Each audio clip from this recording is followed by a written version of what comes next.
I want you welcome back. Let's discuss the very important topic from the point of view called as histology of gut. Gut here means the alimentary canal or gastrointestinal tract. Gut, alimentary canal or gastrointestinal tract. And this is the diagram of TS of gut. Clear? Now, discussing these various layers are the serosa. The outermost layer is called as serosa. Below the serosa is a muscularis externa. Muscularis externa. And below the muscularis externa is a submucosa. And below the submucosa is a mucosa. Here is a lumen. What is a lumen? Lumen means a cavity of alimentary canal, actual alimentary canal. Here you see here. The outermost layer is a serosa. This is a serosa, outermost layer. Below the serosa is a muscularis externa. This is a muscularis externa. Drawn here, the red circles and the greenish ones. This constitutes the muscularis externa. And below the muscularis externa is a submucosa, which is drawn here as a blue colored ones. That's a submucosa. And here, the empty ones, that's called as a mucosa. And this innermost one is called as the lumen of the alimentary canal or gut, also called as a gastrointestinal tract. Clear, students? So this is from outer to inner. This is from outer to inner. So this is the outermost layer. These are the middle layers. These two are the middle layers, and this is the innermost layer. And this is a lumen here. See here. This is a serosa layer. So let's explain one by one in detail now.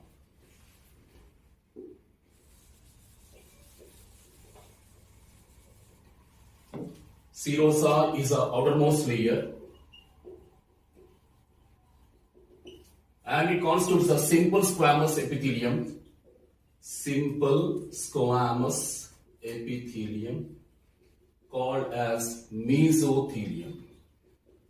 Mesothelium. And serosa is also called as here visceral peritoneum. Peritoneum.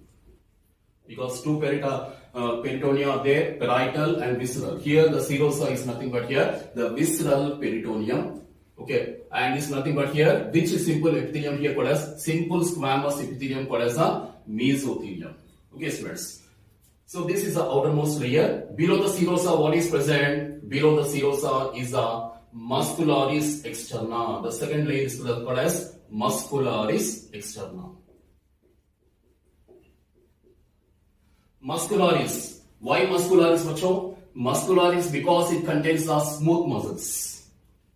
The smooth muscles means the involuntary or non-striated muscles are present. They are nothing but smooth muscles. These smooth muscles are present right from esophagus up to the rectum. The wall of alimentary canal right from esophagus up to the rectum contains the smooth muscles, and these smooth muscles constitutes the muscularis externa. Clear, bacho? And the muscularis externa is divided into two layers. The outer layer of longitudinal muscles,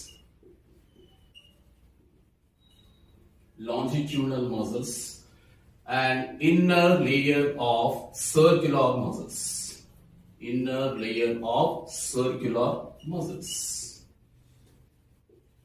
Both are the smooth muscles, and the smooth muscle starts from esophagus up to the rectum. They consist of smooth muscles, whereas in the buccal cavity and pharynx, I told you that the voluntary muscles are present, isn't it? So right from esophagus to rectum, and these consist of these smooth muscles are of two types: outer layer of longitudinal muscles and inner layer of circular muscles.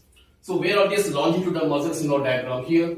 This is the red circles out there, isn't it? Below the serosa, muscularis externa. These rounded ones are called as the outer longitudinal muscles, the red colored ones.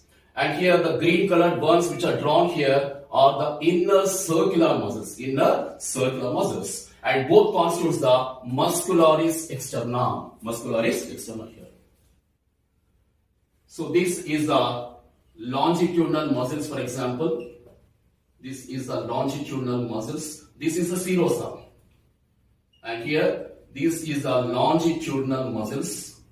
And here is the circular muscles present here. This is the circular muscles. Circular. And both constitutes the muscularis externa. Clear? See here, in the stomach, this is present throughout the gut wall. But whereas in the stomach, an additional muscle layer is there. That's called as an oblique muscle layer. This is an important point, very, very important bit. In the stomach, an oblique muscular layer is present. Below the circular layer, here like this, an oblique muscular layer is present only in the stomach, but not in the rest of the parts from the esophagus to the rectum. Only the stomach below the circular muscles contains the oblique muscular layer. Oblique muscular layer. This is pertaining only to the stomach. Clear, students? And other most important point is between the longitudinal, this is the outer longitudinal muscle, isn't it? And this is the circular muscle. Between the longitudinal and circular muscles, there are neurons present here. And that's called as a Auerbach's plexus. Auerbach's plexus. Auerbach's plexus. Auerbach's plexus, also called as Auerbach's plexus. Plexus, also called as myenteric plexus. Myenteric plexus. It's nothing but a combination of sympathetic and parasympathetic innervations. Parasympathetic. The sympathetic and parasympathetic together called as autonomous nervous system or autonomic nervous system. So this consists of neurons. Auerbach's plexus is nothing but the many set of neurons, and they forms a plexus, a foldings called as Auerbach's plexus, also called as a myenteric plexus. Auerbach's plexus, also called as a myenteric plexus. It's an innervation of the sympathetic and parasympathetic neurons. It consists of sympathetic and parasympathetic neurons. Now, what's the function of these neurons? These neurons, called as here Auerbach's plexus, they stimulate the smooth muscles here. What are the smooth muscles? One is a longitudinal, other is a circular muscles. These plexus, they stimulate, these neurons, they stimulate the longitudinal and circular muscles. So that these longitudinal and circular muscles, they contract and relax. They contract and relax. This starts from esophagus up to the rectum, because of which the food is passed to the various parts of the gastrointestinal tract because of the wave of contractions. Because of the wave of contractions, this wave of contractions is nothing but peristalsis. Okay, the wave of contractions called as peristalsis is possible right from esophagus up to the rectum because of the rhythmic waves of contractions of the smooth muscles. The smooth muscles are contracting because of the stimulation from the which one? Auerbach's plexus. Auerbach's plexus present between the outer longitudinal and inner circular muscles. This is a very, very important point. Yes.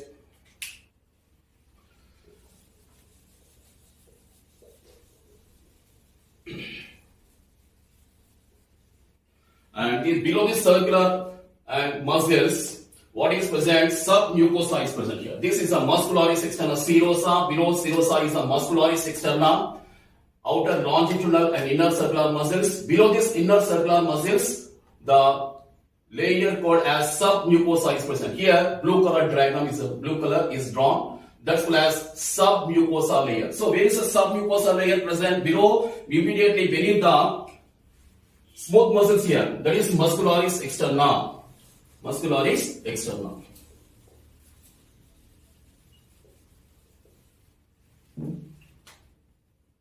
Number 3. Below this muscularis externa, what is present? Submucosa is present. Submucosa. This is a submucosa present here below the muscularis externa, bachon. And the submucosa is nothing but loose connective tissue. This layer of loose connective tissue. And this layer consists of blood vessels, lymphatic vessels, and set of nerves are also present here. So submucosa is present below the muscularis externa. This blue color buds is a submucosa, and it consists nothing but a loose connective tissue layer, and which consists of rich supply of blood vessels, lymphatic vessels, and nerves. The submucosa of duodenum or duodenum. The submucosa of duodenum consists of the Brunner's glands. Brunner's glands. The Brunner's gland secretes the mucus. The submucosa of duodenum contains the Brunner's glands, which secretes the mucus. That's why a lot of amount of mucus is present in the duodenum. Clear, students? Next point.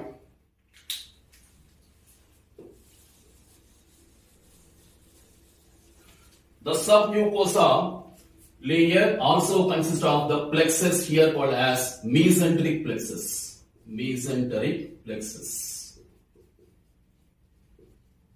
Hitherto I had discussed that the Auerbach's plexus, myenteric plexus are there. This is a myenteric plexus or Auerbach's plexus present between the longitudinal and circular muscles, responsible for peristaltic waves of contraction.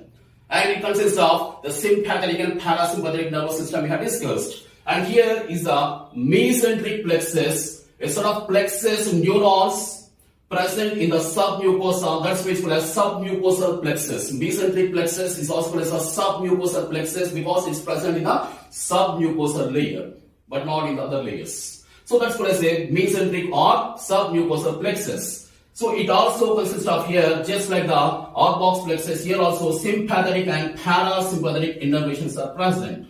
Sympathetic and parasympathetic neurons are present in the mesenteric plexus of the submucosal layer. Now, plexus here means the neurons which stimulate the endocrine and exocrine secretions. Endocrine and exocrine secretions.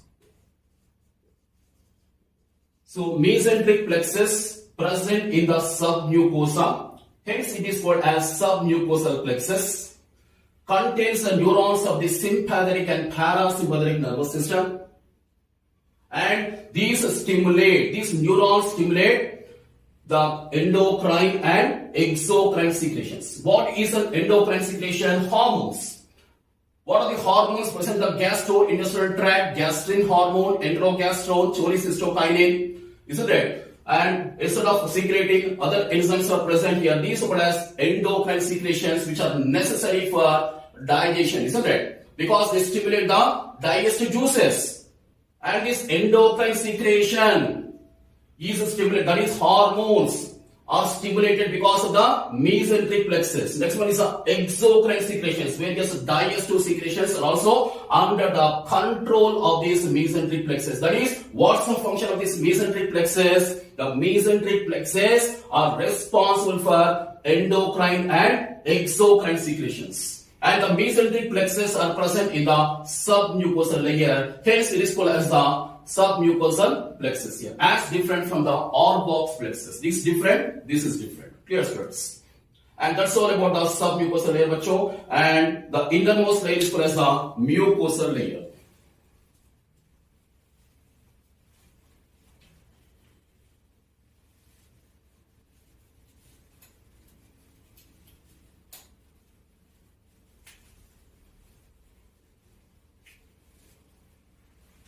So here is this is the muscularis layer.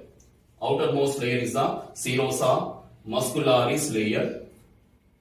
And below the muscularis layer is the submucosal layer. Here is the submucosal layer. This is the submucosal layer. Outermost serosa muscularis externa, submucosa, and innermost layer is the mucosa here. This is the mucosal layer here, like this. And here is the lumen, actual cavity of the gastrointestinal tract.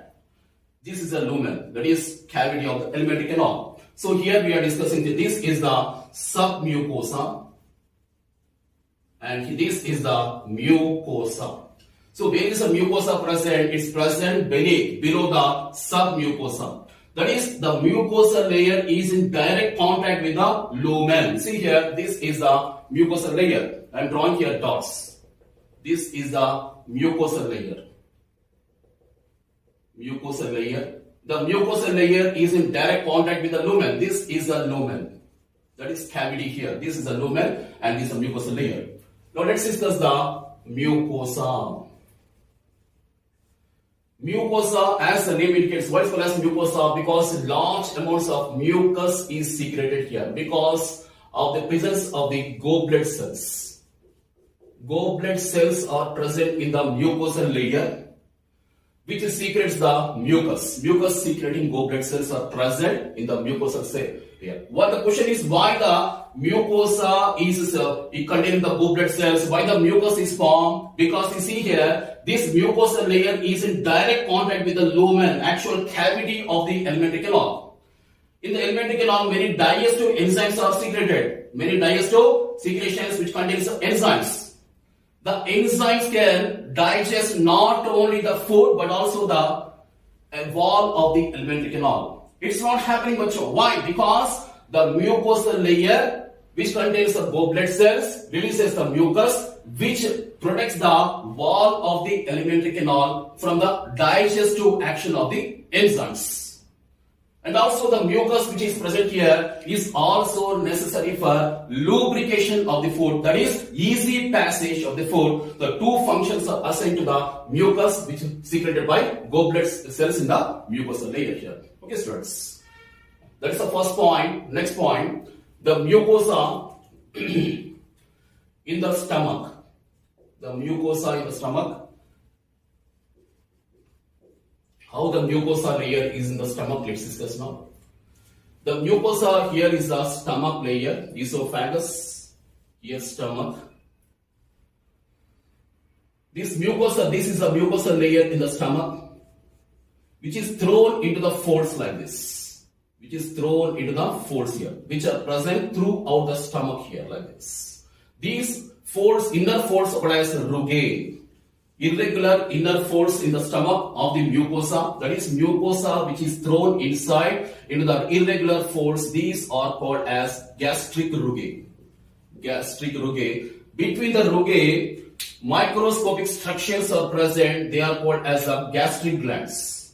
These black colored dots which are put here, they are called as gastric glands. Gastric glands.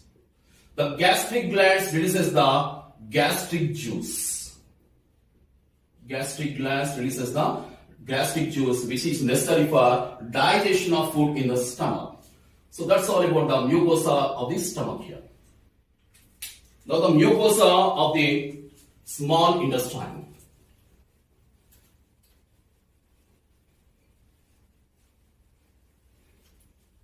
Mucosa of the small intestine.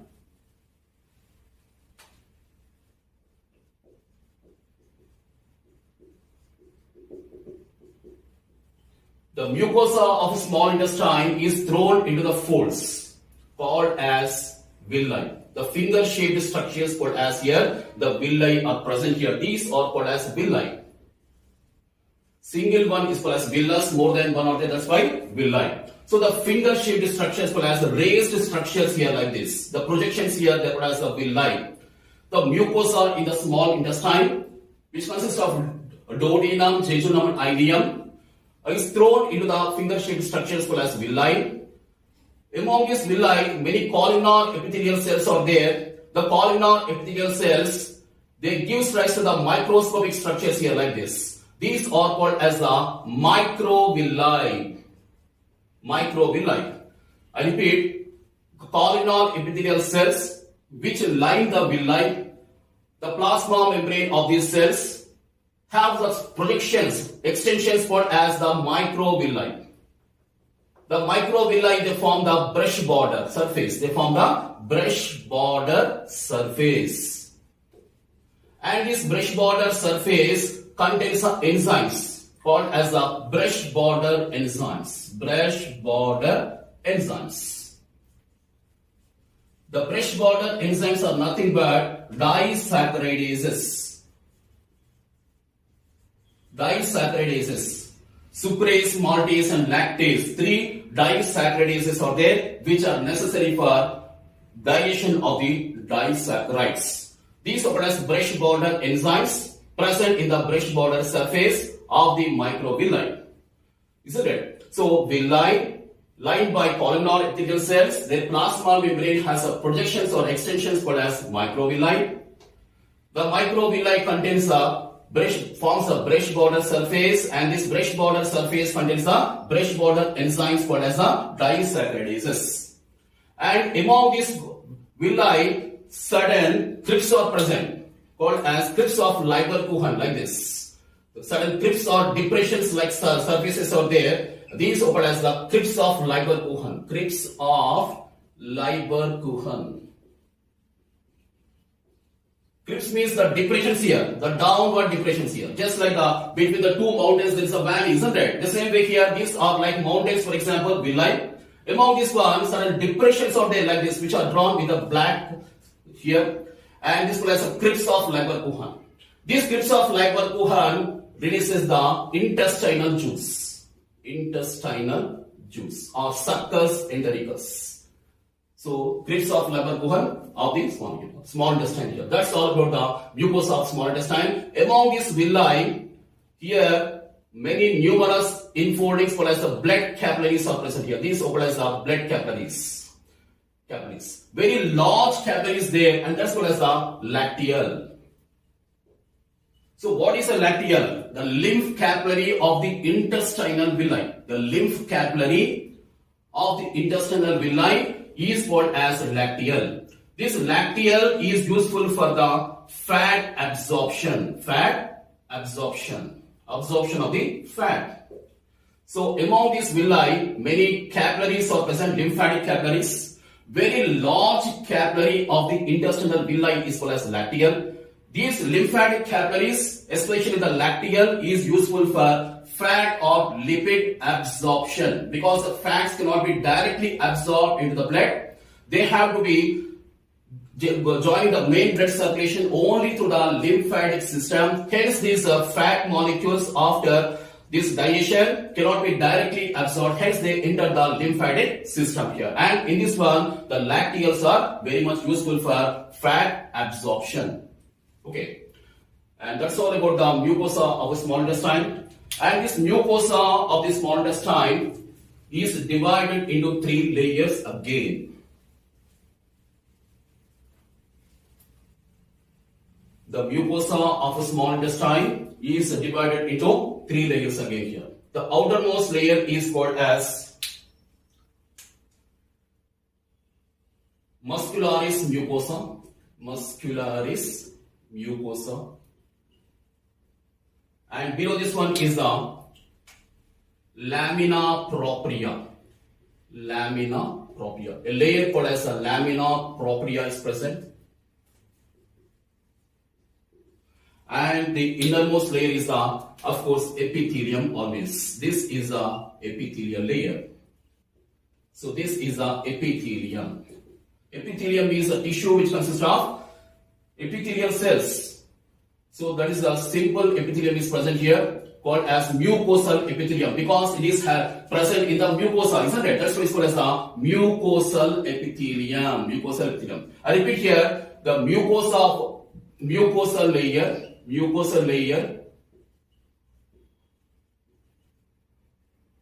is further of gut. Not only the small intestine, the mucosal layer of gut, total gastrointestinal tract, is containing the 3 layers.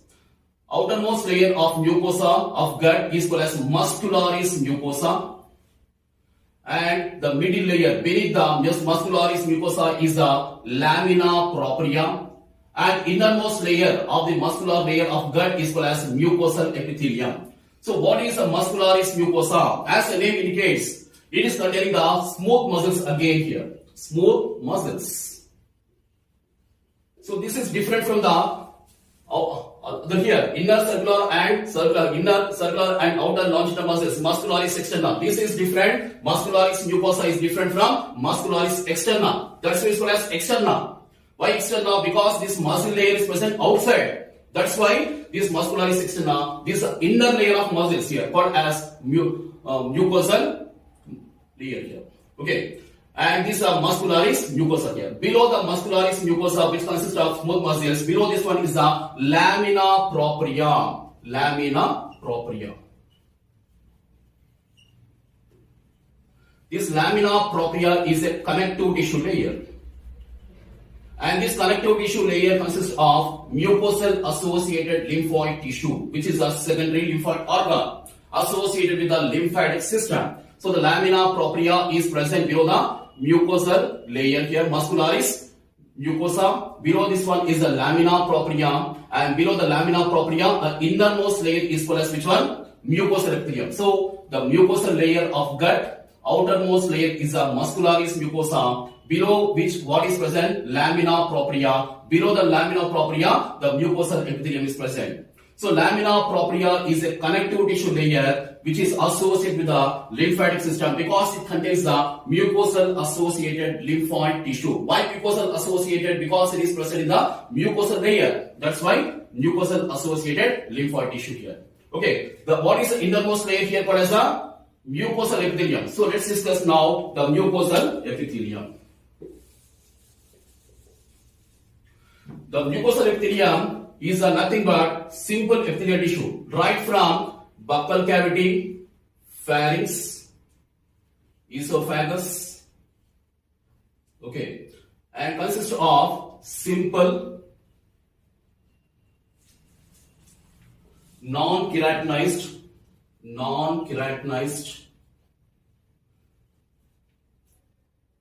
simple